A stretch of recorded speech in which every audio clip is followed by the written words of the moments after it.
आप सभी बीएसएनएल एवं एमटीएनएल के कर्मचारियों को, अधिकारियों को बीबीओए सीएचक्यू की ओर से हार्दिक नमस्कार और हार्दिक प्रणाम। साथियों, आज मैं एक महत्वपूर्ण बिंदु के ऊपर आपसे वार्तालाप करूंगा और महत्वपूर्ण जानकारी आपको दूंगा।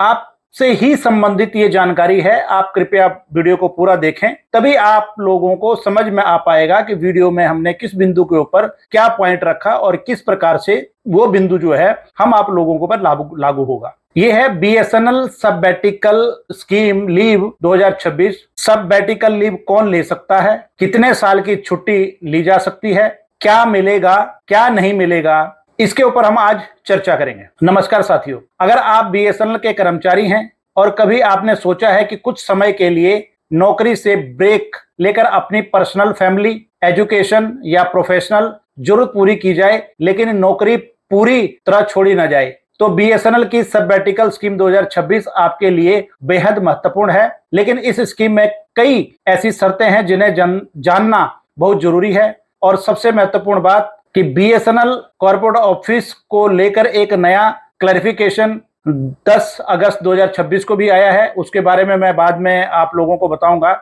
सबबैटिकल स्कीम या सबबैटिकल लीव क्या है? बीएसएनएल ने कर्मचारियों को अपनी व्यक्तिगत, पारिवारिक, एजुकेशनल, प्रोफेशनल या अन्य अनुमत आवश्यकताओं के लिए एक निश्चित अवधि तक सेवा से दूर रहने का अवसर देने के लिए सबबैटिकल स्कीम 2026 जारी की है। इस दौरान कर्मचारी की सर्विस रिलेशनशिप समाप्त नहीं होती, लेकिन सबबैटिकल अवधि में सैलरी और कई सर्विस बेनिफिट उपलब्ध नहीं होते, इसलिए इसे सामान्य छुट्टी समझना सही नहीं है। अब सबबैटिकल लीव कौन ले सकता है? इस स्कीम का लाभ बीएसएनएल के एलिजिबल रेगुलर और परमानेंट एम्प्लॉय उठा सकते हैं। इसके लिए प्रमुख शर्तों में शामिल है कम से कम 10 वर्ष की रेगुलर सर्विस और सबबैटिकल शुरू होने की तारीख पर कम से कम 2.5 वर्ष की रेजिडुअल सर्विस। इसके अलावा कर्मचारियों की उम्र, डिसिप्लिनरी विजिलेंस तिथि तथा स्कीम में निर्धारित अन्य एलिजिबिलिटी कंडीशन भी पूरी होनी जरूरी है। यानी हर कर्मचारी को ऑटोमेटिक रूप से सबबैटिकल नहीं मिल सकती। कितने समय के लिए ये सबबैटिकल लीव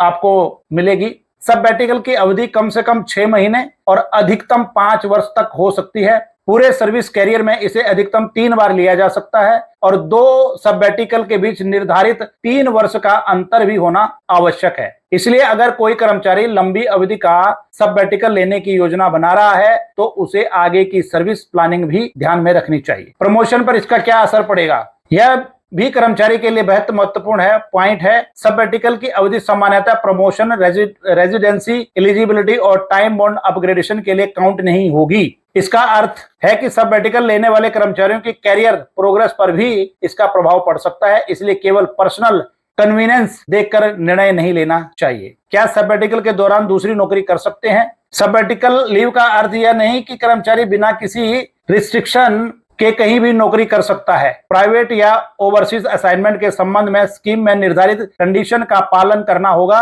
और government department, PSU, automation body और स्टेचुटरी ऑर्गेनाइजेशन में एम्प्लॉयमेंट के लिए आवश्यक अप्रूवल लेना होगा। विशेष रूप से टेलीकॉम या अलाइड सेक्टर और बीएसएनएल के कंपटीटर से जुड़े काम के मामले में प्रायर परमिशन और कॉन्फ्लिक्ट ऑफ इंटरेस्ट कंडीशन को ध्यान में रखना बहुत जरूरी है। सबबैटिकल के बाद कैसे आएंगे? सबबैटिकल समाप्त होने के बाद कर्मचारी को निर्धारित प्रोसीजर के अनुसार बीएसएनएल में रिजाइन करना होगा। स्कीम के अनुसार कुछ परिस्थितियों में एम्प्लॉय प्रीमेच्योर रिजाइनिंग का रिक्वेस्ट भी कर सकता है। वही ओरिजिनल रिक्वायरमेंट होने पर बीएसएनएल कर्मचारी को वापस भी बुला सकता है। और एक महत्वपूर्ण बात, रीज्वाइनिंग के बाद पुराने स्टेशन पर पोस्टिंग का अधिकार नहीं होगा। पोस्टिंग बीएसएनएल की एडमिनिस्ट्रेटिव रिक्वायरमेंट के अनुसार की जा सकती है। तो साथियों, सबबैटिकल लीव लेने से पहले ये सारी असुविधाएं आप ध्यान में रखकर ही सबबैटिकल लीव को आप अप्लाई करें और सबबैटिकल लीव ले सकते हैं। इसी के साथ जय हिंद, जय भारत।